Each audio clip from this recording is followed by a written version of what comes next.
আসসালামু আলাইকুম ভাই। আমাদের যাদের বাপ মা নাই,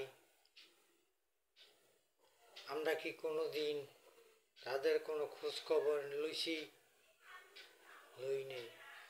আপনাদের কি মনে কষ্ট হয় না ভালো লাগে? আমার মনে ভাই অনেক কষ্ট, অনেক দুঃখ। কারণ মা বাপ অনেক কষ্ট করে যত্ন করে আমাকে লালন পালন করছে। বাড়িতে আসলে মা বাপে ডাকছে, বিপদ আপদে ঝাঁপাইয়া পড়ছে। এখন আর ডাকেও না, ঝাঁপাইয়া পড়ে না। অথচ আমার ঘরের থেকে 2 হাত দূরে তাদেরকে সহায় রাখছি। তাদের সঙ্গে একটু কথাও বলতে পারি না, দেখাও করতে পারি না। আমরা কি কোনোদিন তাদের একটু খোঁজ নিয়ে দেখছি তারা কেমন আছে?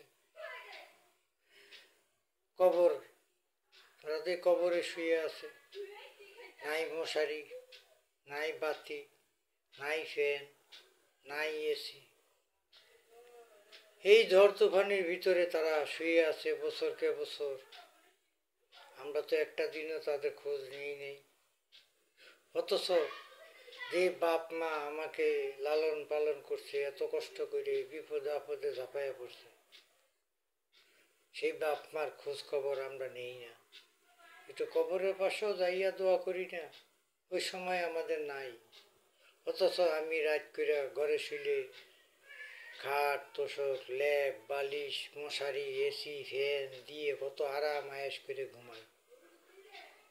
কিন্তু আমার বাপ মা তারা কেমন আছে, কি অবস্থায় আছে, তাদের সঙ্গে একটু কথা বলতে পারি না, একটু দেখা করতে পারি না, মনের দুঃখটা তাদের কাছে প্রকাশ করতে পারি না। যে বাপ মা আমার বিপদের সময় আমাকে আলগাইয়া রাখছে, আমাকে সাহায্য করছে, ঝাঁপাইয়া পড়ছে। ঘরে আসলে ডাক দিছে, বাবা তুই কেমন আছিস, খাইছিস কি না। এখন আর কেউ ডাকে না, কেউ খোঁজ খবর লয় না। আমরা এখন এত নিষ্ঠুর হয়ে গেছি, বাপ মারে কবরে শোয়া দিয়া আজও তাদের কোনো খোঁজ খবর লই না। আমরা এত ব্যস্ত, দুনিয়াদারি নিয়ে এত ব্যস্ত, এত কিছু করি, কিন্তু বাপ মার জন্য একটু আমাদের হৃদয় কান্দে না, একটুও কষ্ট হয় না। আপনাদের কেমন লাগে ভাই একটু জানাইবেন। আমার অনেক কষ্ট হয়, অনেক দুঃখ হয় বাপ মার জন্য। বাপ মা একটা বট গাছ, তাদের ছায়া যে কত মধুর, কত কঠিন, কত স্নেহ, যার আছে সে বোঝে না, যার নাই সে বোঝে। আপনাদের কেমন লাগে ভাই একটু জানাইবেন। যদিও ভিডিওটা একটু বড়, আমাকে ক্ষমা করবেন ভাই, আমি এজন্য দুঃখিত। কিন্তু বাধ্য হয়ে করতে মন চাইল, অনেক কষ্ট লাগে ভাই, কান্না আসে, তবু করতে বাধ্য হলাম। আমাকে ক্ষমা করে দিবেন। কমেন্ট একটু জানাই দেবেন আপনাদের কেমন লাগে ভাই।